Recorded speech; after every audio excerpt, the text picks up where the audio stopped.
Okay, so we're back after lunch. There was a question before lunch about what the placement performance looked like and why we got similar, the particular kind of placement performance we got. So I'm just going to load up what I've been running as a demonstration. Of course, my computer kicked me out of all my connections over lunch, so I'm going to have to re-log into everything. So give me 1 second, I'll get onto that and we can discuss.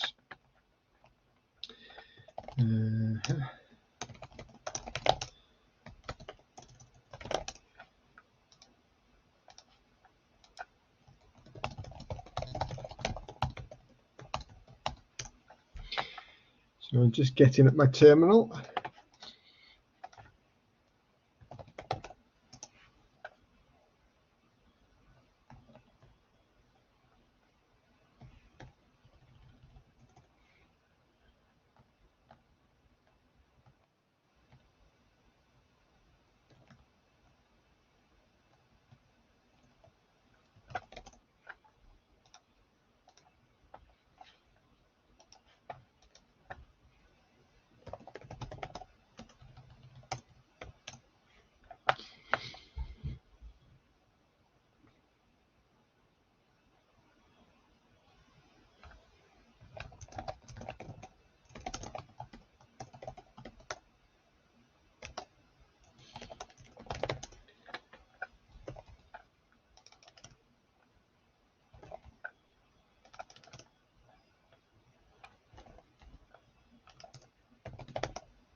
Okay, I shall share my terminal and then we can just quickly chat about the results.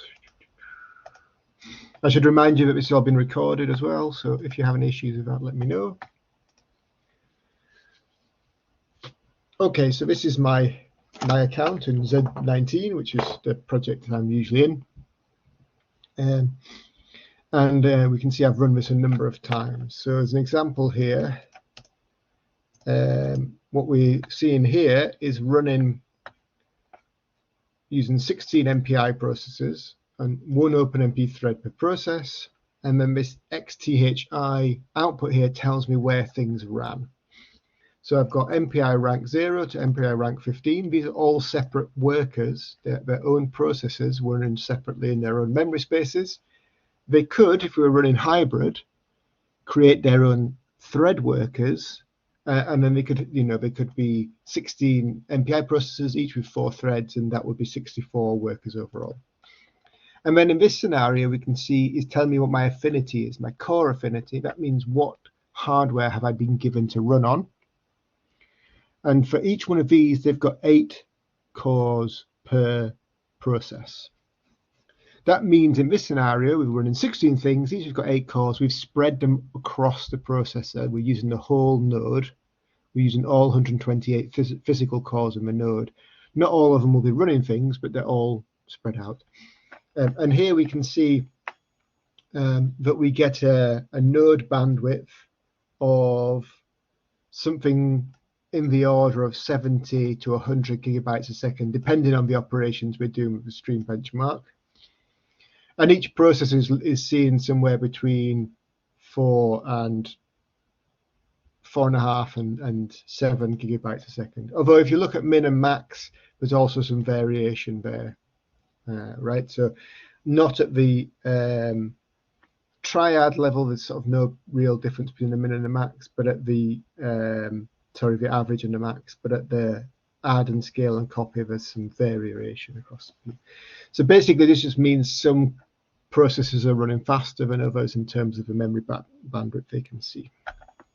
So what was that? That was 91. Let's have a look at this one. Not not that one. 60.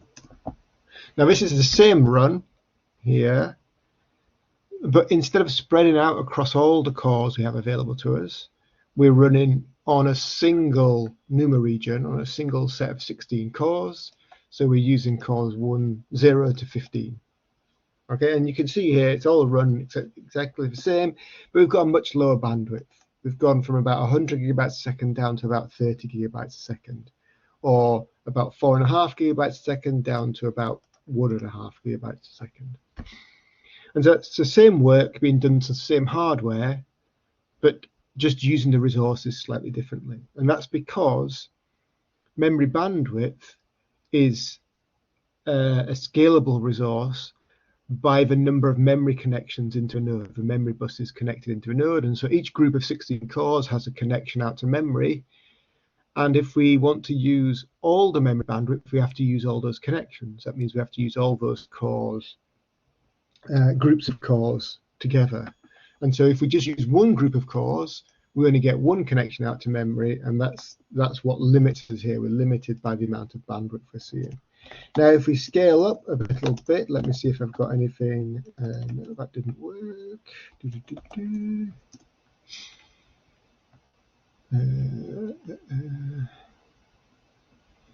So the other thing to look at, if I just change this slightly, is then what happens if we go up to larger numbers of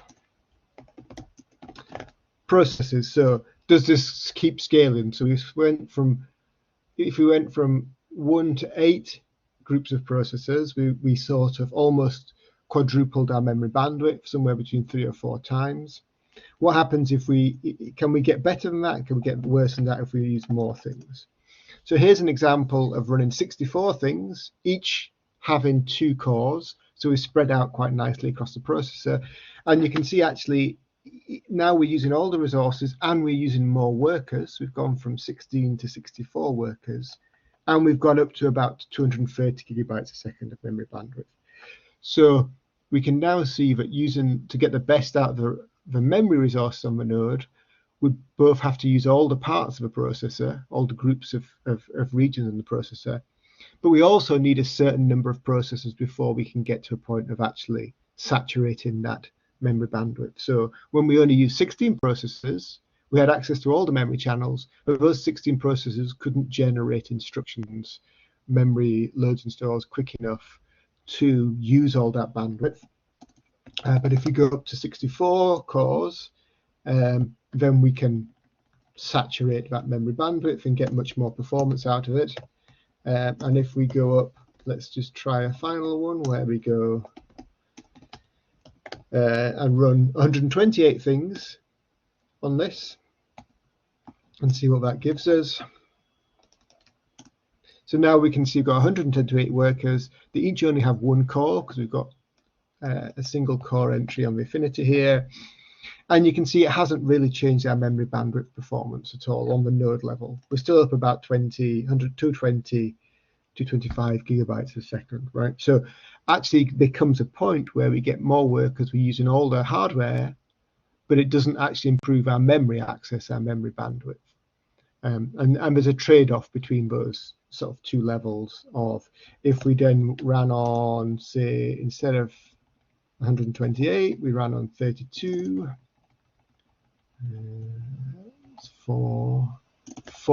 give them 4 cores each to spread them out, and we'll see what that looks like as well.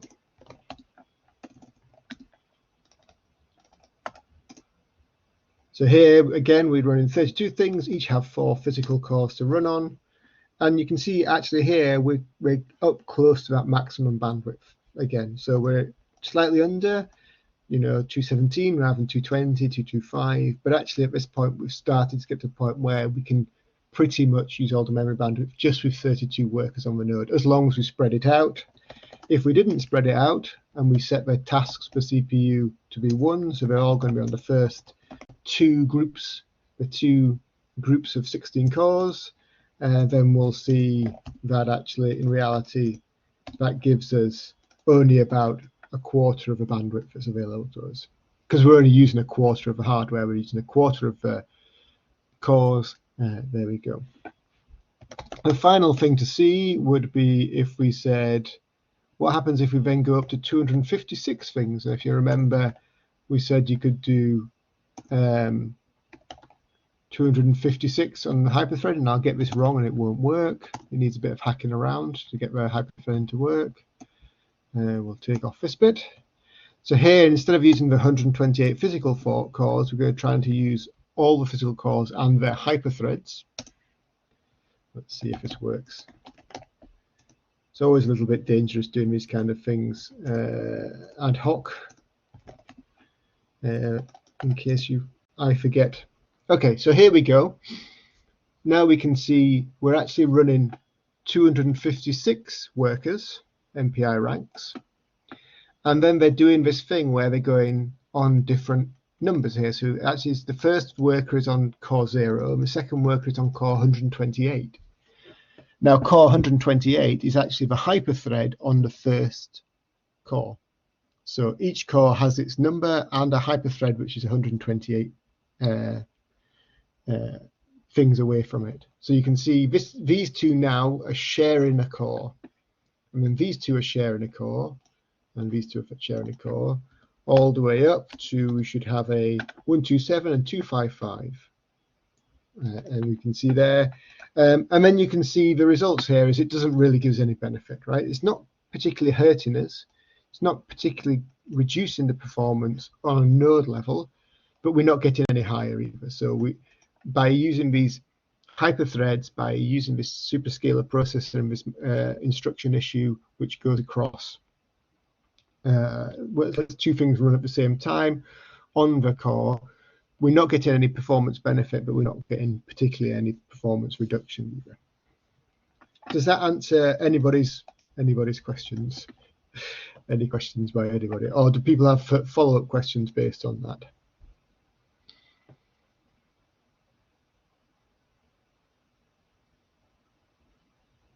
Awesome. Anybody have any questions about the profiling one?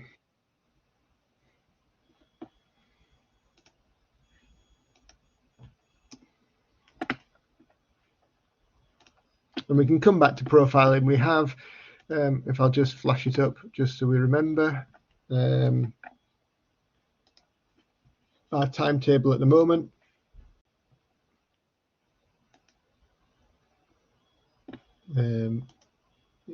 Is this. So we are here at the moment optimizing with the compiler, which is really just a description of a lecture describing what the compiler does and what we can expect for it. And then this afternoon, 3:30 till 5:30, you don't have to hang around for the whole thing, is profiling optimization. So you get much more chance to play around with that. So the question was, the symmetric multi-threading of a hyperthread was very dependent on what ever you're running. Yes, absolutely. So I can show you there are sort of benchmarks out there which people have done. Some applications it gives you performance improvements, some it doesn't. You know, the idea is if you're going to run an application but needed like 16 nodes, and then you ran it with hyperthreading, you could theoretically run it in 8 nodes, and then does it run the same speed there as it did in the 16 node case? For most applications, particularly if you're memory bandwidth bound, it doesn't really give you performance benefits. But for some things where you're, got a mixed workload, it may bring some benefits. So it's just something to play around with. It's pretty easy to play around with. You can do a quick try out and see. But yes, and it actually sort of a performance benefit also varies depending on how many, what you're doing with your application, how far you've scaled it, these kind of things.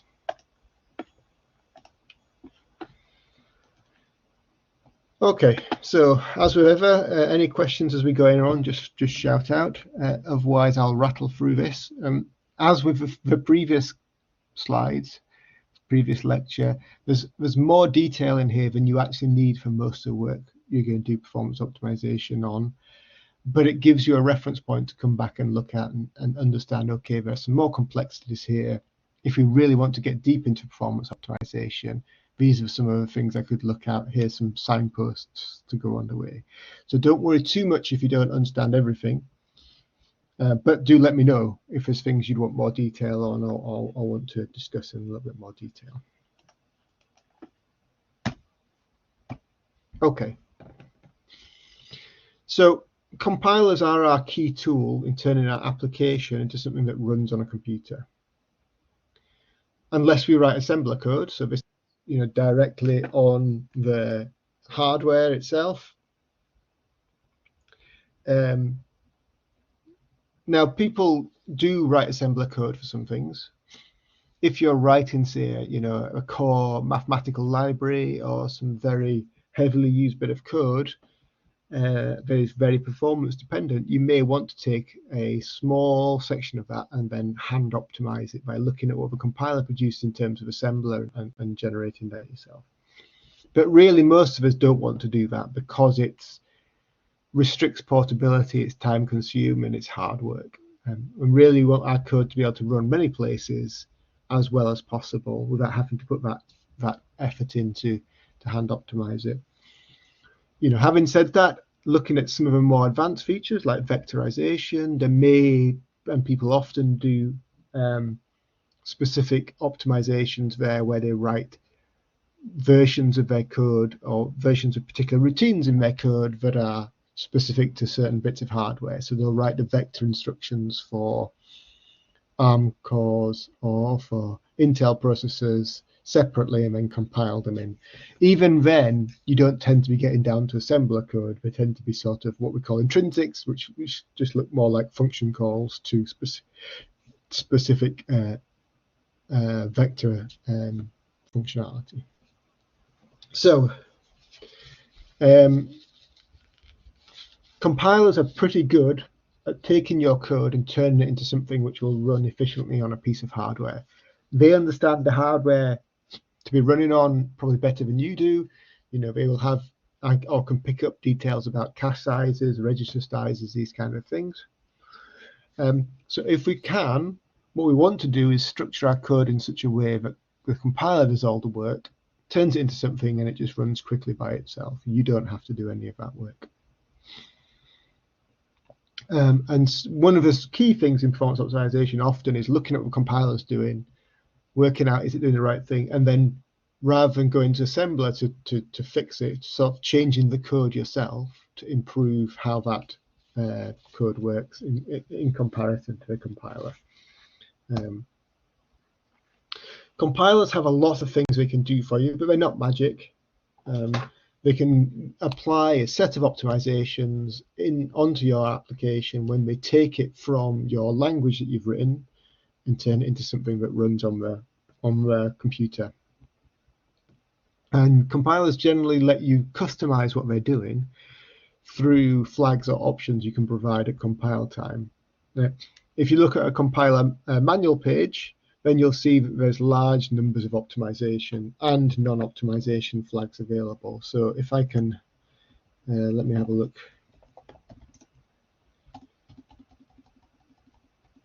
Yeah, so if I share my screen briefly, I can just show you what that kind of thing looks like. So here's an example on ARCHER2. If I did man cray cc, so the Cray C compiler, which actually calls another compiler under the hood called Clang. This is a manual page which tells you all about it, and you'll see that all these things here, F instrument loops, F Cray trapping math, hip link. Now these are all options you can pass to the compiler to tell it to do different things. One of the ones that we're going to look at are the optimization options here. So code generation optimization options, which tell the compiler to do a whole bunch of make my code faster. But there's lots and lots in here. There's a lot you can read about those. I don't know if I'll have it. Yeah, okay. So the GNU compilers, for instance, have large numbers. These are all different flags that can be passed in there. So they're a good resource to go and find what's going on. Let me have a look. Go back to the slides. So as we've seen, most compilers will have flags for different levels of general optimization. O1, O2, O3, O fast sometimes. And these are groups of optimizations that the compiler writers have put together and said, this is a set of optimizations which generally will give good performance and not change the functionality of the code, say O1. And then if you go up to O2 or O3, you'll get more extreme optimizations which have more chances of changing the correctness or the functionality of the code. You get correctness changes or output changes because compilers can do things like reorder instructions. So reorder how you wrote the code to improve things like the pipeline filling and instruction scheduling. But of course, if you're doing floating point operations and you reorder them, you can get different results when you do that. Going even further beyond that, the compilers can do things like, instead of using the square root or the division instructions on the processor, they can do them in software and turn them into less precise versions of that. So the optimization levels can improve your code performance, but can also impact the values you get out of your code, the results you get from your code. Which means that generally you should do development on safe levels of compilation, develop your code, check it's correct, all that kind of stuff, and then turn the optimization on later. Now, depending on which compiler you use, that will sort of automatically happen for you. The Intel compilers, for instance, they tend to automatically compile on level 2 optimization, and so you might want to turn that down to level 0 for code development and debugging purposes. The GNU, the GCC compilers, they tend to start on level 0, and then you have to turn optimization on to get better performance. There are also a bunch of flags in there which we won't look at, which help you with error checking and that kind of thing on the system. So debugging, bounds checking, profiling, flags, those kind of things. If it does happen in certain scenarios, I've seen it happen in code here, that some compiler flags can break the code or make it produce incorrect results. It's possible that only happens for certain routines or certain files you compile in. So I've seen code bases where everything can be compiled with optimization level 3, apart from a particular file which needs optimization level 2, otherwise the results are incorrect. And so it may be possible to do a thing where, well, actually, if you turn the optimization level up and you get to a point where it's starting to break your tests, you can try and work out where that issue is coming from, and then maybe only downgrade the optimization on that part of the code, because you can specify the compile flags you use on a per file basis. And as long as you've separated your code out into a sensible set of files and program units like that, then you can decide what's done at that level. A lot of the compiler work is designed for what we call instruction set architecture rather than a single piece of hardware. And that means you can get better optimization sometimes if you compile for the particular processor you're going to be running on. So we do this by default at EPCC. We sort of set up our system so that we do this by default. So ARCHER2, when you run the compiler, it will be picking up the correct hardware you're going to run on. But on other systems, it may end up building a more generic executable, which is not set up for the specific hardware you're running on. And you can get some performance benefits by telling the compiler that, I'm compiling for this hardware. Now, how you do that depends exactly on the compiler you're using, but there's generally a flag you can pass in to say, I'm on this kind of host, I'm using this kind of processor, these kind of things. And whilst the -O flags, the optimization level flags, O2, O3, O1 are really great, they don't necessarily always incorporate all optimizations that you could do.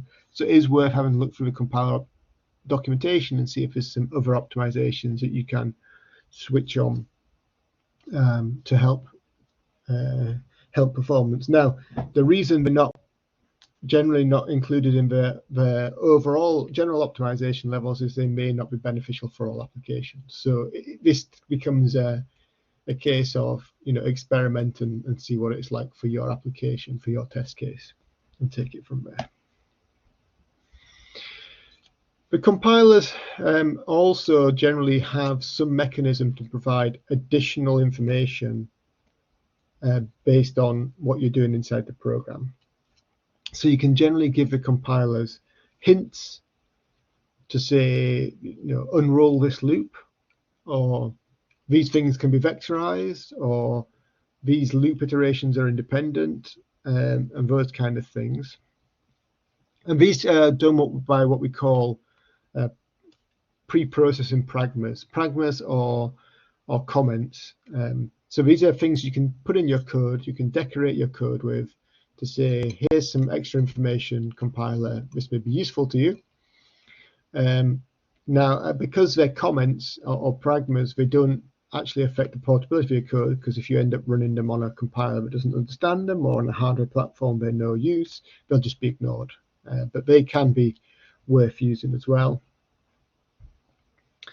And then compilers only really work on the information, well, can only work on the information that's available to them.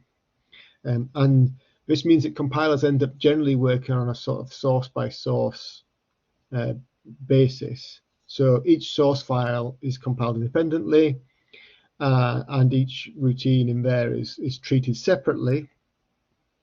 And that means a compiler has to often make assumptions about how these functions are going to be used, how these subroutines are going to be used, and that can restrict the performance optimizations that can be done. And one of the ways you can help with this is by providing more information. So some of these compiler hints or information on the routine, the subroutines or the functions themselves will help the compiler know more things about that. So examples here are intent and pure from Fortran, which will tell the compiler things about the argument parameters and the function behavior. Intent being a way of saying these parameters are changed or not changed inside the function, and pure being a way of telling the compiler, oh, this is a pure function, so it doesn't change any global state when it's run. It only does some operations on the data that's passed into it.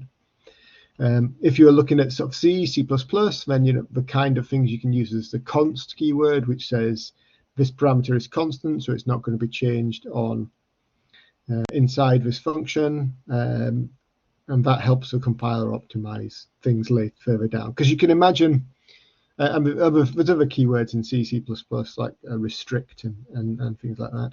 So you can imagine where these things are beneficial is if the compiler is looking through the source code and looking at where functions are called, and then looking to rearrange the order of things before and after the function.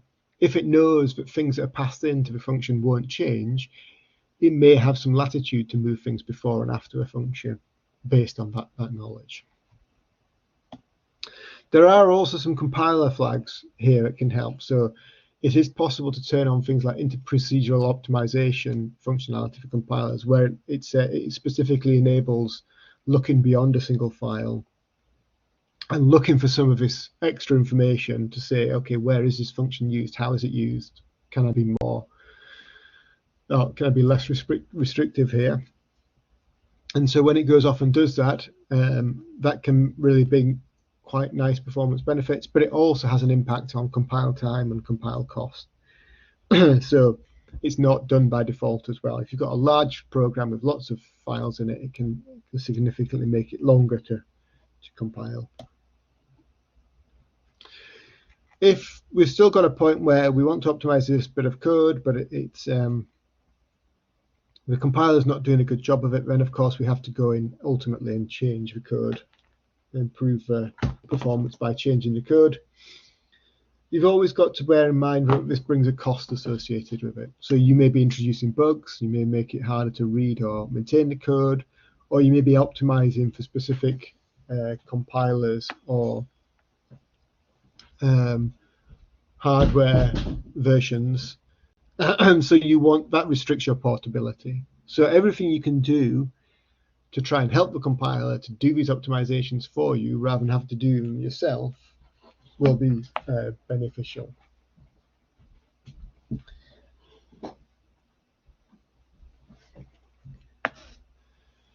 How do we know what the compiler is doing? How well is it doing a job? Well, if you're looking for some pain, you can go and have a look at the assembler code to see what it's actually producing. This is not the easiest thing to understand or optimize, but fortunately, the compilers these days also have pretty good output on what they're doing on an optimization level. So for most compilers, you can turn on an optimization report which says, okay, after I've built this, these are all the things I could do, these are all the things I couldn't do, this is why I couldn't do it. And that should be your first port of call, really, which is to say, what optimizations did you try, what worked, what didn't work? Thank you, compiler, I'll go and have a look at those. The other thing, of course, is what's important is to profile and try and look, is the compiler doing a good job, because you could try and work out what is the potential performance you could get on this piece of hardware and what you're actually getting. And so people use sort of models like the roofline model to have a look at, okay, what's the best floating point performance and memory bandwidth I can get here, and what am I actually getting, and do those kind of things as well. So that's sort of the compiler usage level, and then we'll have a little look about some of the things that compilers do themselves. But any questions before we get going on this next section?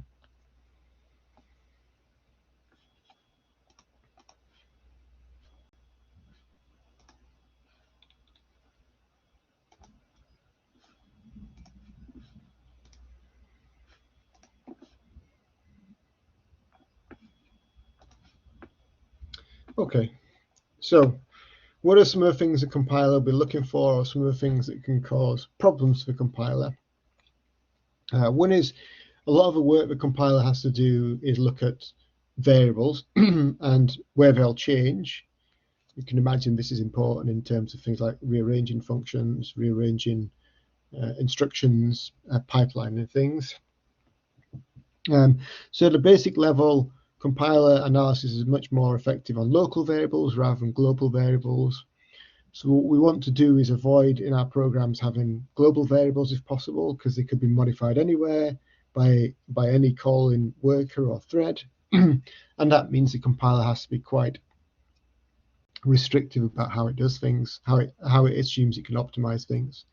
So if we can use local variables, things that are defined within a scope of the code you're working on, rather than global variables which are defined and can be seen anywhere in the code, that will help the compiler out in its optimizations. And then if you can do things automatic variables, so things that are, if you can use, rather than passing in data, use variables inside routines that are created there and have that scope inside there, then we get some performance benefits as well there. In C, for instance, rather, if we had a global variable but only inside a single file, that would be beneficial for the compiler compared to an external variable which is defined somewhere else and can be accessed by any file. So those are the kind of things we're looking for. Another thing which you already talked about today is the impact that branches can have, so conditionals or branches can have on our code. Now we've seen that this can lead to pipeline drains and pipeline stalls, which impact our performance. So compilers will try and get rid of branches if they can. And we have hardware that will predict branches and try and do speculative execution. But even then, they're still expensive in terms of code performance things to have, branches. So what we try to do is try and avoid branches in expensive parts of the code if we can at all possible. So we've got an example here. We've got a loop in Fortran here. This is from 1 to k. And inside here there's a branch, if thing, else that thing. But actually you can see that the branch condition here, n not equal to 0, is not dependent on the loop counter at all. So we can move that outside and have our loop inside there. We've no longer got this branch happening in the loop, so that should make the code easy to optimize, unroll, things like that. And that gives us better performance. Now, of course, this code has gone from a small code to a slightly larger code, so we've impacted the size of our code and maybe the understandability of it, but it has removed that branch from this innermost loop here, so it's not called, it's only called once, it's not called many, many times. And assuming k is large, that should give us some performance benefit there.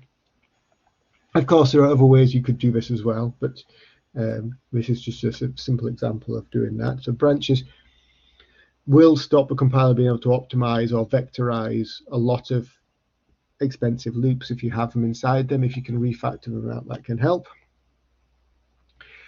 You know, the previous example, the compiler could probably do the job of saying, well, actually, this conditional is loop invariant. Can we get rid of it? Yes, we can. We can automatically do that for you. But of course, in reality, codes are more complicated than involved with that. So here's an example where, again, the branch inside the loop now does depend on the loop variable, but actually it doesn't change. It's a pretty static dependency on the loop variable. So you could again refactor this to get rid of a branch altogether and actually just say, for my, instead of checking is I less than j and doing some work here, you could actually just do the loop from 1 to j and then the loop from j plus 1 to k, and do that manually like that. And that again gets rid of that branch for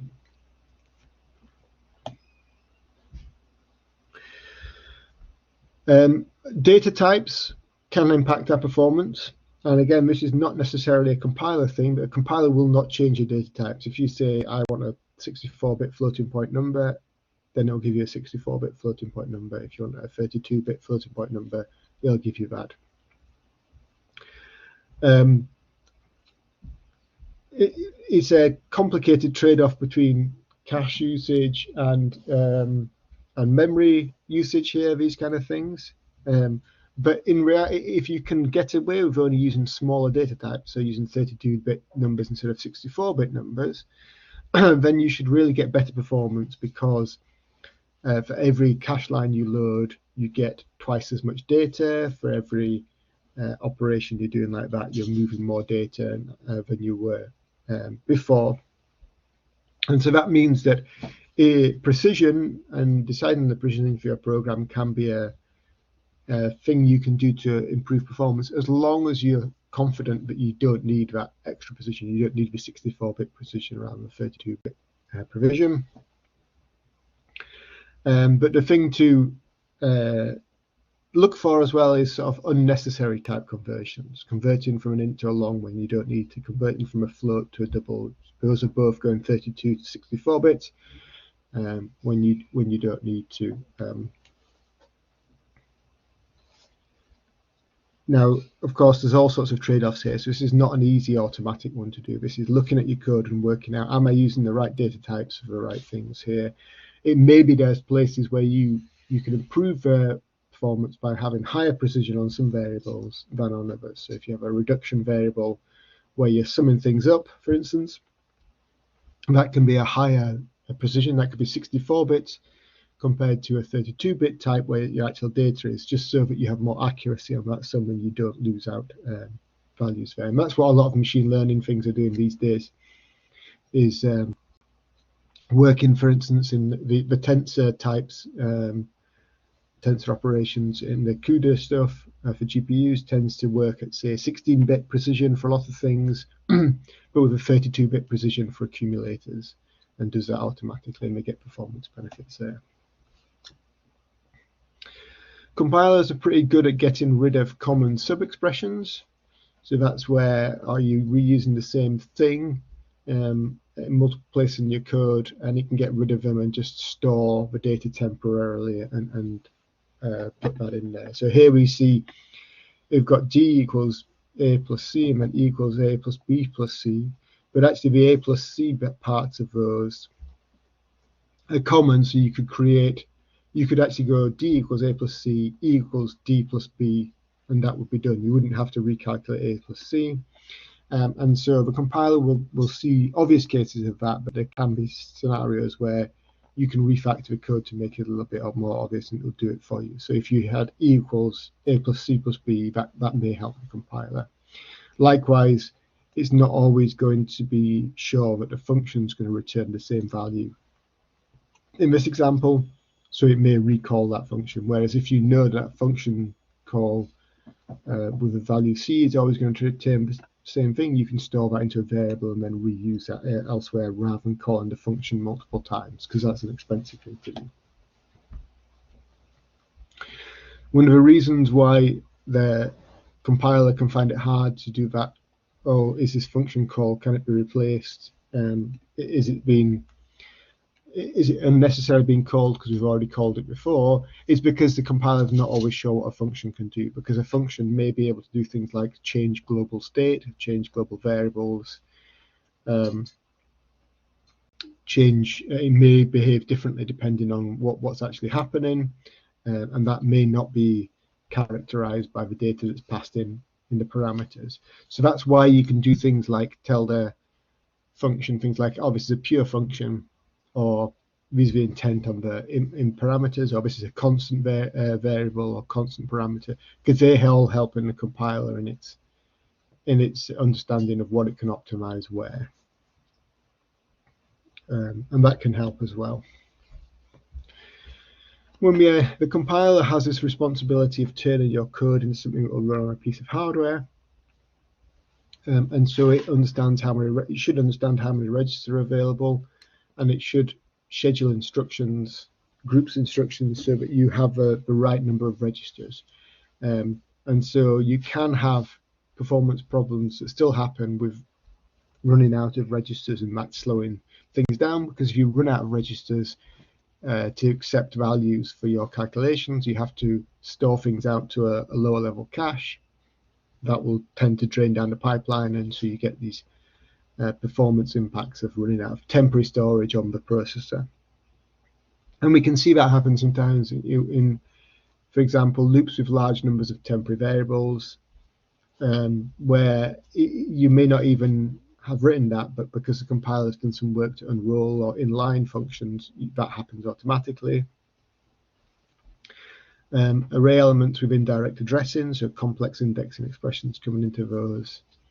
And so there's some way around this. There are some ways around this by using sort of explicit places to store temporary data,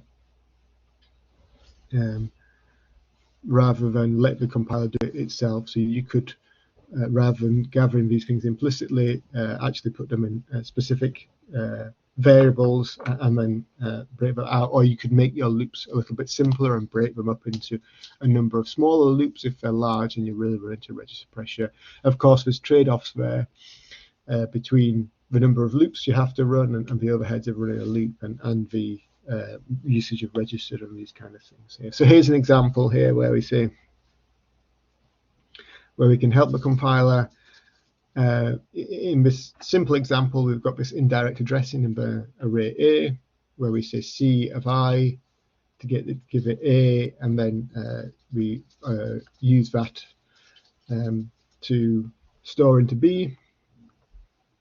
And then another way around this would be, rather than having to look up C of I, which may take up some register space, store C of 0 as temp, and then just increment that as we go along. So get rid of this IC indirect addressing, because that's going to involve some number of operations to calculate what the next index is for C, and then move it on. Here we're just assuming that the C of I is actually a sensible value, and moving on like that. When the compiler does run out of these registers, then it generates what we call spill code, which stores the value and then reloads it later on. And you can identify this sometimes by looking at the number of loads of stores compared to the number of operations you're doing. You can have a look at the assembler code, or just look at the profiling output on load stores versus floating point operations, for instance. And as it says here, you may need to distribute the loops, which is actually split up big complicated loops into slightly smaller, less complicated loops here. One of the things that compilers will often do for performance optimization is something called loop unrolling. The loop unrolling is the way of taking a loop like this here, which is perfectly well written, and then turning it into a more complicated loop on the right hand side here, where we've got more instructions happening inside this loop. Now, that, as you can see, probably goes against what I've just been talking about, register pressure. So we're going to be using more registers. We've got more stuff going on inside this loop. But what it does help with is it reduces the overhead of running a loop. So in this loop here, we've got to increment I every time we go around, and we've got to do a branch at the end here to say, is I less than n? And there's a sort of overhead of running those instructions. And so if we unroll the loop, or if the compiler unrolls the loop, then we only have to do that increment of I once every 4 iterations, and we only have to do that branch prediction once every 4 iterations. So we've sort of cut the cost of running our loop down by a quarter just by adding more instructions there. Now it makes it a little bit more complicated in the code because we have to unroll it by a certain amount, 4 here, and then check that, you know, the last few instructions in the loop, if n doesn't divide evenly by 4, we have to do those manually. But a compiler is pretty good at doing this kind of thing for us.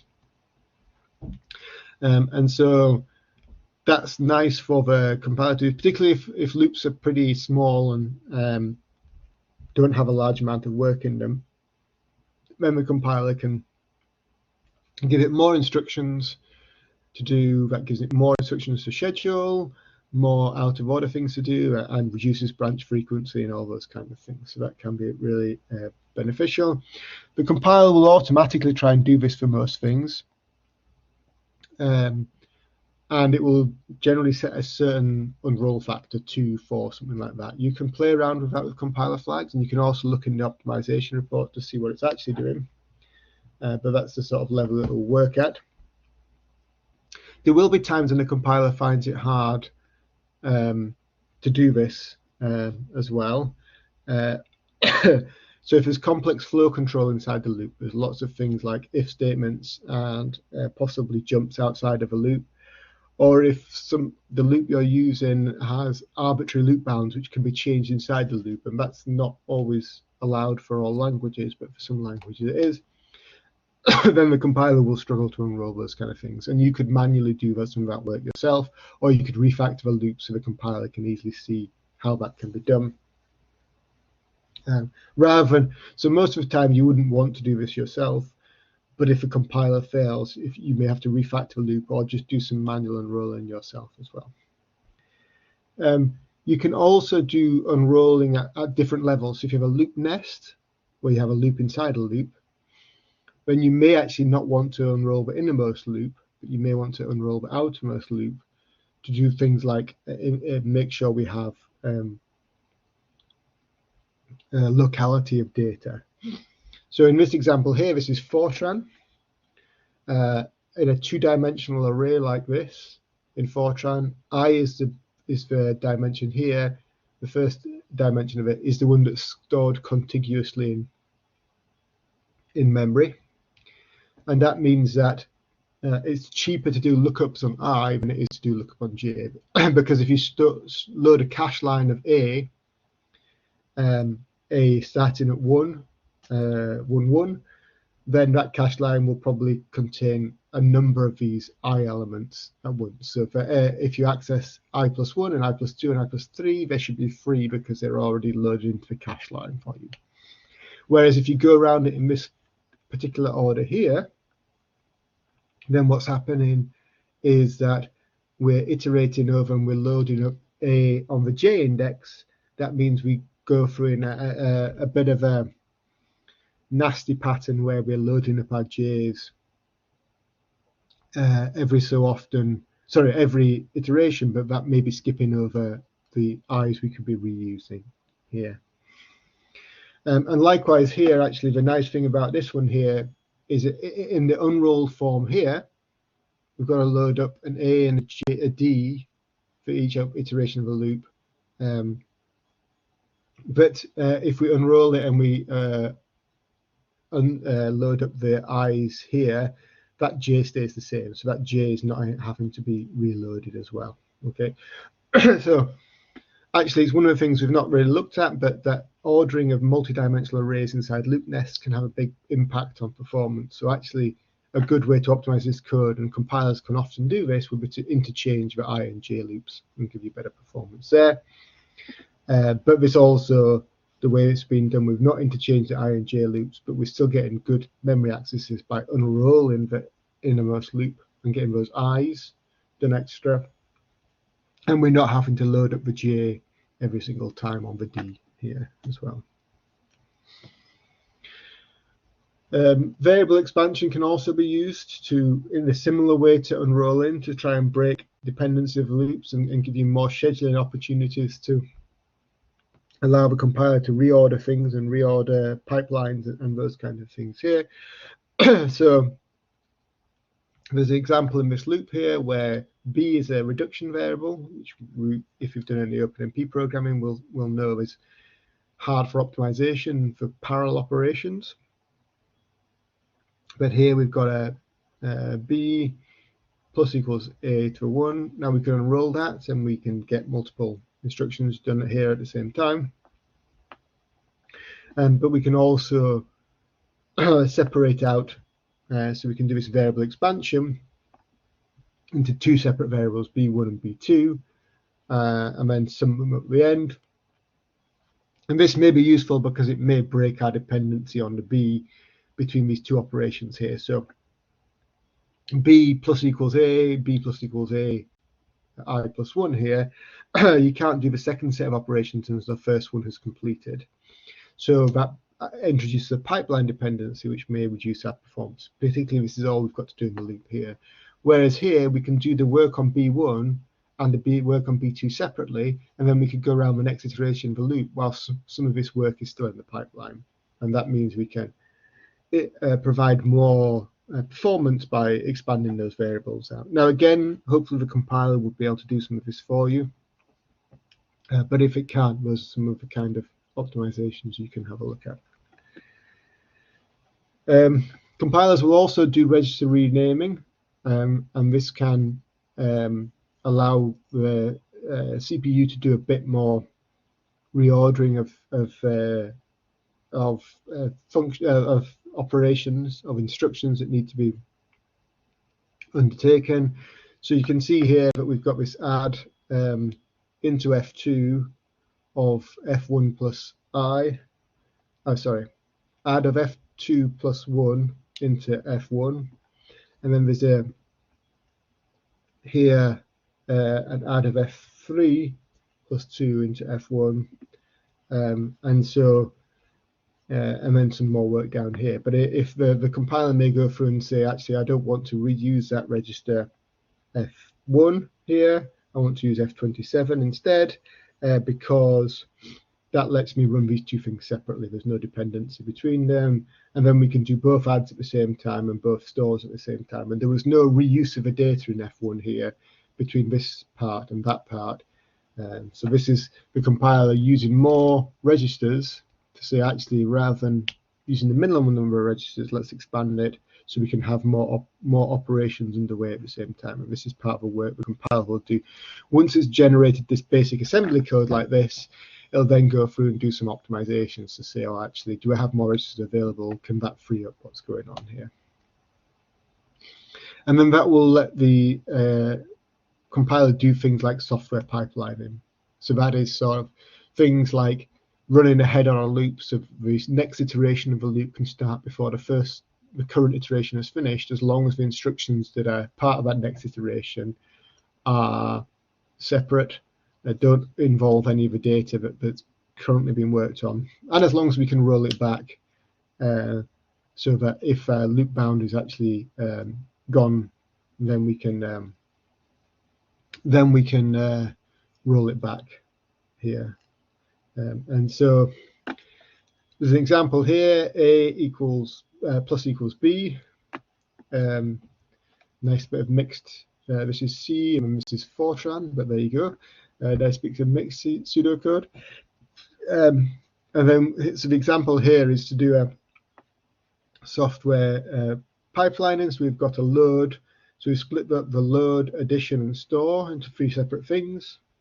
So this is load into T1, temporary 1, add into temporary 2, and then store into A from temporary 2. And this is equivalent to the code above there. But the nice thing about that is it lets us have multiple things ongoing at once. So you can do your first iteration of the loop here, and then start your second iteration of a loop here, and then you can interleave those.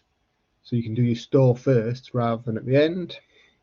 Then do addition of the next part, and then your load, and that may give you some performance benefits because you have a better distribution of the loads and the stores and the additions out there. Because that can move away from these pipeline stalls where we've got to wait for the add to complete for the store to finish. So in this scenario here, we've got to wait for this add to complete before we do the store here. Whereas if we separate them out here, we can do the add, then a load, and then some loop stuff, and then a store. And that's what this is stuff here is the loop stuff. And that can mean that the pipeline can actually move quite nicely. So, you know, these are the kind of things that compilers do. We wouldn't expect you to have to write this unless you really found some bits where it wasn't working, and then it would be how can you reconfigure the code to do that. But that's what the compiler is doing. It's doing this set of optimizations like unrolling, which can help at many levels. It can help at getting rid of the loop overheads, at rescheduling instructions so the data is reused better, expanding variables so that you've got more work that can be done inside the loops, and it can let you do things like software pipelining. The compiler should do all these things, as long as we write our code in such a way that the compiler can do good work here. So try and get rid of function calls outside of loops, inside of loops, except in ways that you can make the functions look very safe to the compiler and make the functions automatically inline if possible, and that's a good way of doing it.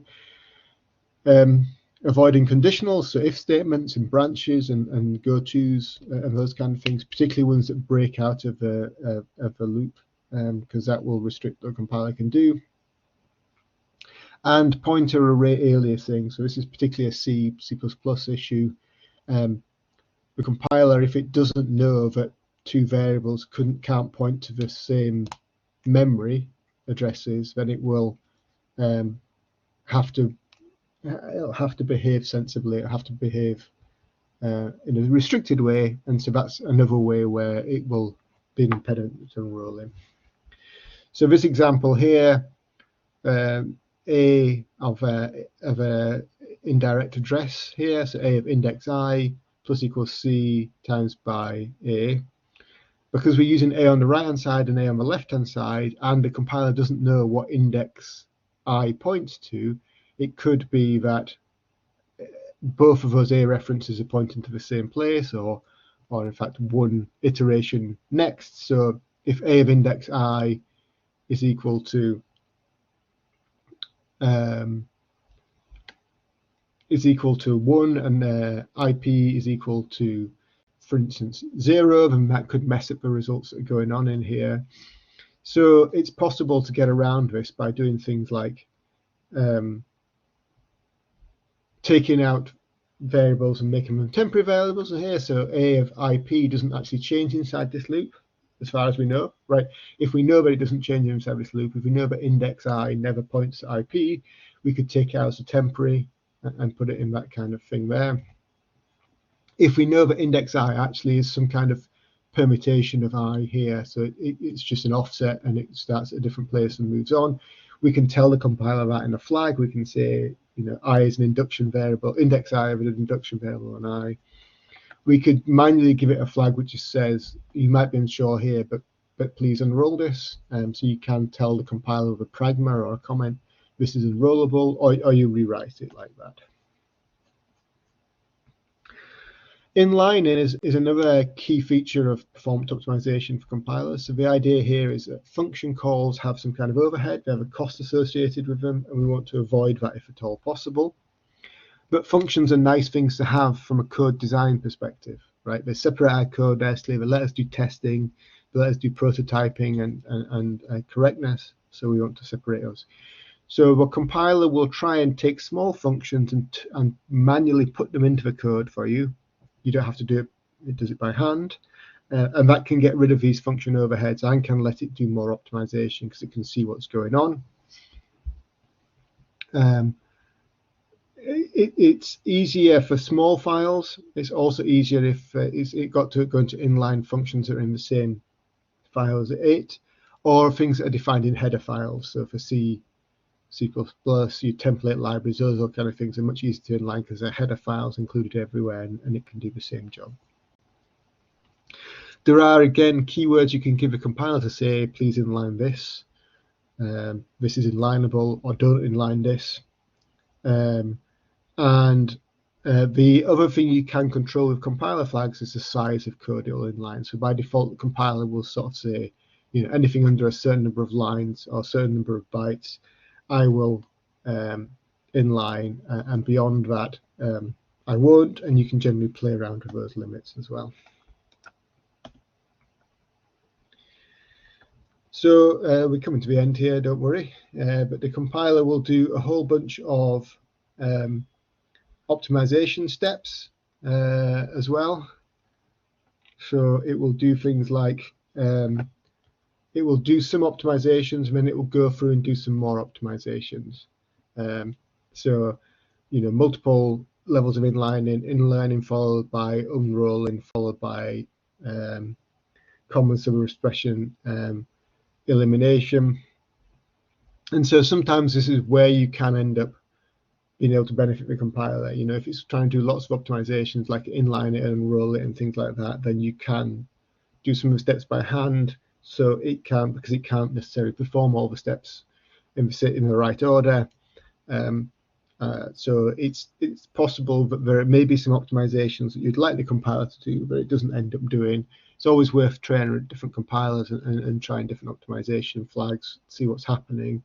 But it could be that, oh, actually here, this is beneficial because it's going to inline it. I should manually unroll it because it does the unrolling before the inlining, and it will miss this as an optimization. So I'll manually unroll this, and that helps me here. Always remembering there's a trade-off there between the optimization performance and the impact you have on the code. So those are sort of examples. I mean, we could do a whole year's work course on compiler optimizations, of course. It's just to give you a little flavor of what's going on there. And Mark will talk a bit more tomorrow about some of the memory optimizations, vectorizations, which are important as well. If we look at the compilers that are available on ARCHER2, what do we have? Well, the default compiler when you log in is the Cray compiler, and these are a set of optimizations, which are flags which are sensible to do. So O2, which is enabled by default. You can go up to O3, and then you can do some inlining ones as well, OIPA, depending if you're doing Fortran or C, C++. They're actually different compilers now on Cray.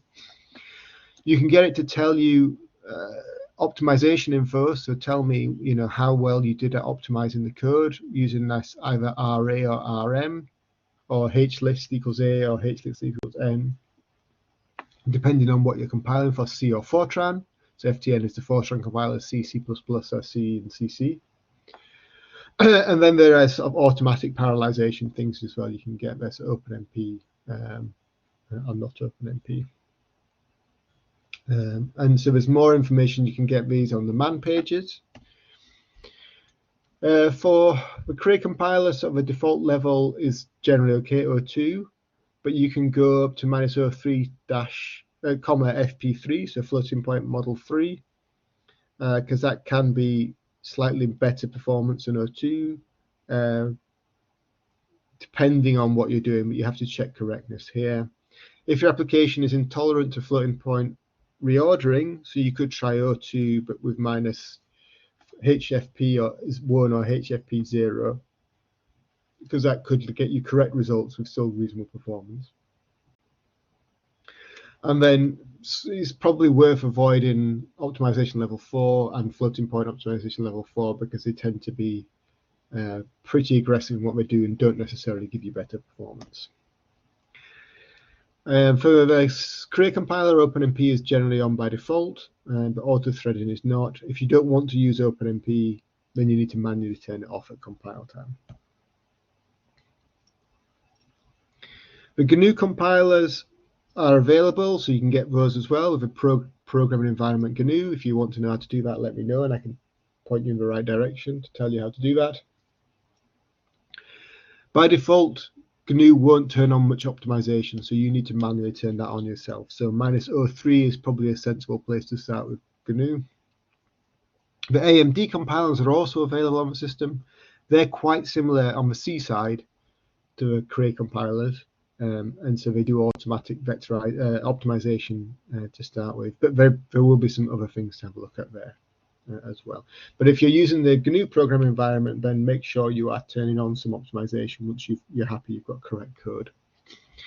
And if you want to have a look across the compilers, here are some sort of equivalent loops across, equivalent defect settings across the place. So for the GNU compilers, and this varies a little bit depending on what version you're using, but if you want to go up to aggressive optimization, -0 fast, -f unroll loops is equivalent to -0 fast on the AMD compilers and -03, -HFP3 on the Cray compilers.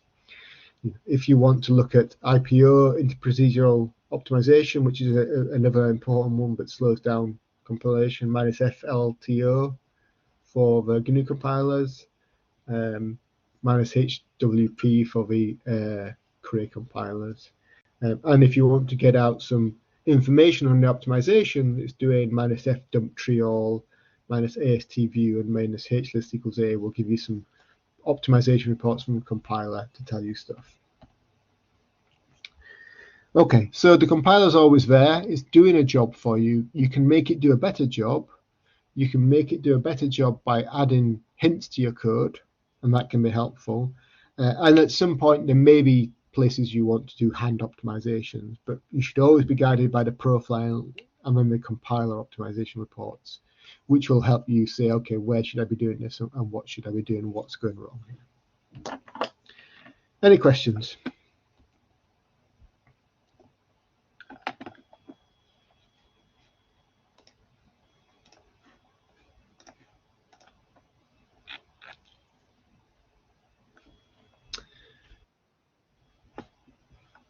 Yeah, if you got a question, Andrew, go ahead.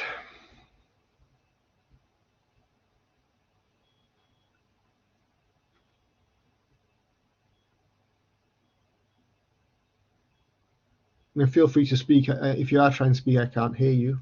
If you want to type, that's also fine.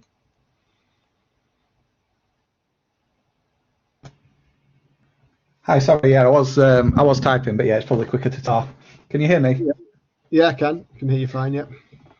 So we've got some quite deep loops, but it's quite a big loop where we're accessing, that we're doing a similar operation, but on lots of, like a collection of different arrays. Would it be quicker to have separate loops so that you can get all the data into through each loop, or is it better to keep those in the same loop?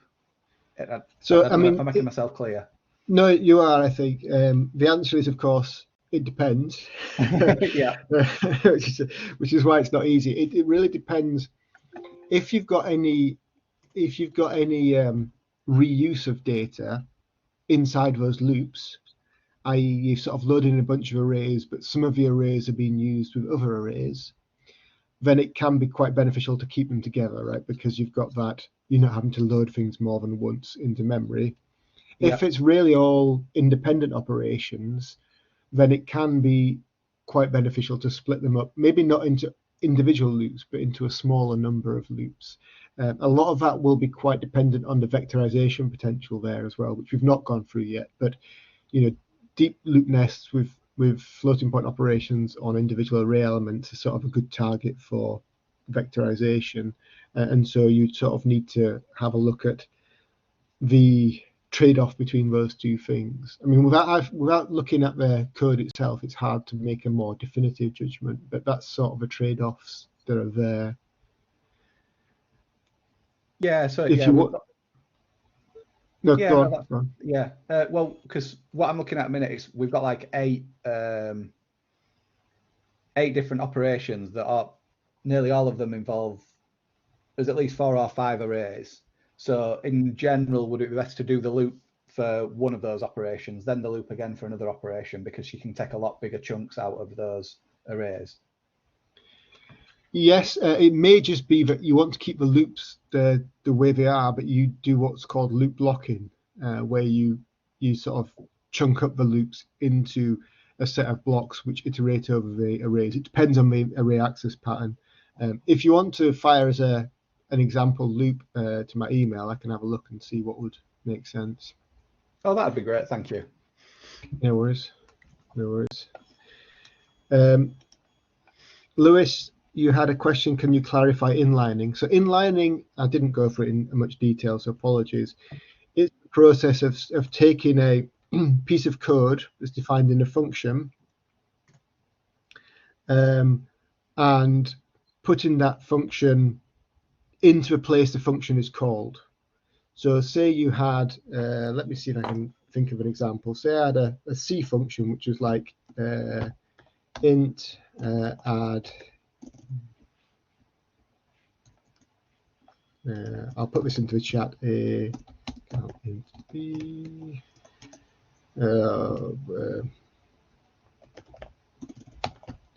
I did that a bit wrong, but so that's my function. And then in the rest of my code, I have lots of things where it says add, C equals add A plus B, D equals add F plus H. This is an example. And so that's, they're wrong as well. Sorry, they should be A comma B and F comma H. Equals add F comma H. What inlining would do here is instead of calling the function there, it would just paste that function in there. So effectively, it would just turn C equals add A plus B equal to C equals A plus B. So it would just get rid of that function call altogether, take the body of the code and paste it in there for you, like you could have done it manually yourself. And it gets rid of that whole function overhead where you have to set up a new function, you have to set up all the variables and all that kind of calling. Now, obviously, this is a simple example, but they get a bit more complicated than that. But that whole switch into a new function has an overhead associated with it. And if you can avoid that, that's what inlining can help you do. Sebastian, so what exactly is inside march equals native, mtune equals native with a GNU compiler? So I'm not sure EPCC staff are allowed to ask questions here, but I think so. All what you're doing here is telling the compiler pick up the values for the hardware to do your optimizations on. So that could be things like register sizes, number of registers, vector sizes, cache sizes, all that kind of stuff, for things that would tune the optimization at the hardware level. Is saying pick it up off the thing we're running on now. So that's what the native equals. So the march mtune, and are they GNU? Because they used to be Intel, they may be GNU as well. But march mtune is saying what architecture am I running on? So is that x86 particular instruction set, and then mtune is what particular values of size of registers do I have, and then apply that to my actual optimization when I run my compiler optimization. And native means on the processor I'm currently running on, and that's fine if the processor you're currently compiling on is the same as the processor you'll end up running your code on, which is what we do on ARCHER2. But on other systems, you've often had a login node where the processor was different to the ones you're actually compiling, and there you'd not want to say march equals native, tune equals native. You'd want to say march equals, whatever it is, whatever the processes you are compiling for. So it's a thing that controls cross compilation, where you're building on one thing and actually running on a different thing, when you can pass in values there to say that. Does that make sense, Sebastian?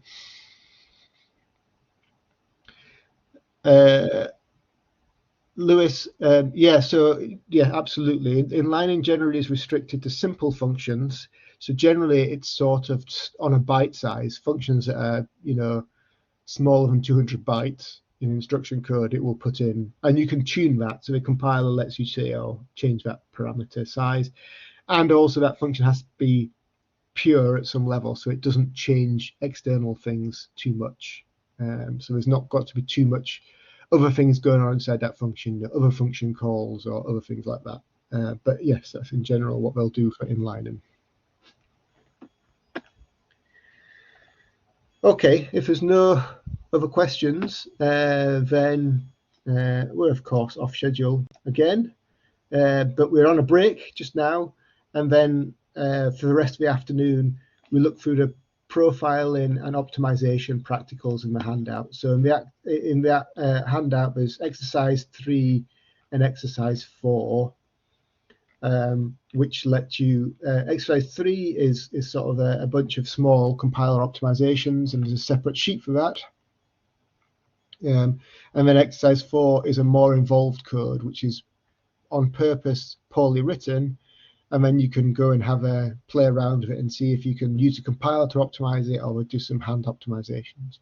And this is actually a bit of coursework we give our MSc students that they have weeks to do. So we don't expect you to do large amounts of work on that, but it's just something you can play around with. It's a slow code. If I turn the compiler on and do better things, is it faster? Can I profile it? Are there places I could have a look at playing at the code or not? So go and have a break, come back to it, do the practical stuff. We'll have a little bit of a wrap up at 5. Other than that, I'm here for any questions, and otherwise just enjoy playing around with it.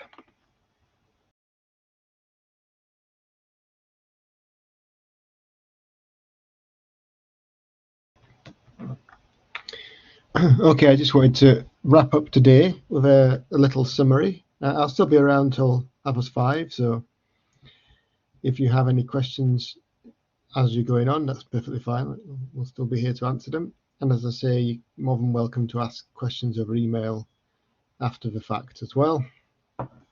But anyway, it's just a little summary of what we've done today. I imagine for at least some of you, what has come across mainly is there's just been lots of stuff, lots of complexity, lots of things talked about. And that's a good thing for us, actually. In general, computers are complex, but that's because they're trying to make things faster for us all the time. And so we don't need that to be a problem per se. But when we try and squeeze the highest performance out of these things, then we have to start understanding some of the complexity and understanding what to do with some of that complexity to match our particular problems, be they to do with our code or to do with how we use our code. So performance optimization is always really a little bit specific to the hardware and the software you're using. So there are general rules, but there's no obviously the silver bullet which will solve everything. But we've seen that you can sort of group the hardware into a bunch of different things inside the node: processors, caches, memories. Beyond that, accelerators and networks and storage, but we're not caring about those for this particular course because we're just looking at ARCHER2 single node optimization.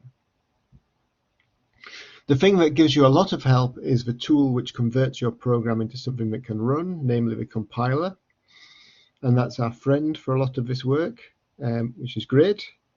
It can do the heavy lifting of taking your applications, turning it into something that runs, and it does a lot of optimization on the way. But the compilers are not magic, right? They can only work with pretty simple things. We don't have a large language model based compiler yet, right? We don't have an intelligent compiler yet. So what we're looking for is simple patterns which are applied inside the compiler automatically, which can then turn into things that optimize your application. And these can be everything from, rearranging instructions whilst maintaining correctness, through to getting rid of redundant code, through to getting rid of branches and rearranging loops, but all can, and vectorization, but all require some level of easy understandability by the compiler when it's reading through your code. And so of course this means that there is a dependency on your code being easy for the compiler to parse and without any significant hurdles inside the code, which the compiler is going to say, well, I can't guarantee that this is now safe at this point. So that's the area we're looking at. So what we can do with that is we can do a lot of work to check what the compiler is doing, check that it's doing something sensible. Use the optimization reports that come out of the compiler. Use profiling to see where time is being spent in our code, to see if we're getting good performance and if we have scope to improve that performance in various ways. And then we can restructure our code a little bit, and we've not done any of that manually, but we can restructure our code a bit to help the compiler if there's obvious reasons why it's struggling. As we'll come on to see tomorrow, when Mark will be teaching, to structure around some specific hardware features which are beneficial for the performance of applications, so vectorization and memory and those kind of things. So there's a lot going on there. Most of it you can ignore, but once you start getting to the point you want to optimize things, then we start with the compiler, we start with profiling, and then we work through up to a point where we're happy. And there's never a perfectly optimized program, or rarely a perfectly optimized program. There's a optimized to a point where you've done enough work and you're happy it runs in a sensible time, and that is where you stop. So actually one of the hard things about optimization can often be when do you decide to stop your optimization? When is enough? And taking it from there. I appreciate there's a lot of detail in the lectures, but that's there really more as reference material, or to just point you in the right directions to go and look at things in the future if they suddenly become interesting or become relevant to the cases you're looking at. You don't need to worry about it all now. And so, as I say, tomorrow there'll be another day, but going through different materials, so looking at some other features in the system that can be optimized, particularly memory models, OpenMP, sort of shared memory things, and vectorization. So if you have any questions, let me know. Otherwise, I'll just remind you that there is a feedback page for this course. It's already up and open, so ideally you give feedback once the course is finished, but feedback is useful for us. It would be nice to get some. So please do try and remember to do that. And I think you'll have an email reminding you about that. The course accounts, if you're using those, will stay open, as I say, for a month after the course. And then after that, they will be deleted and stuff will be taken away. So try and remember, if you want to keep any of this material, then to copy it off. And if you have any questions about how to do that, then let us know. Otherwise, that's where we'll leave the talk material today. As I say, I'll be around till 5:30. So if you're still doing practicals, have questions, playing around with things, let me know. And we will see you tomorrow morning for the rest of the lectures and practicals. Thanks very much.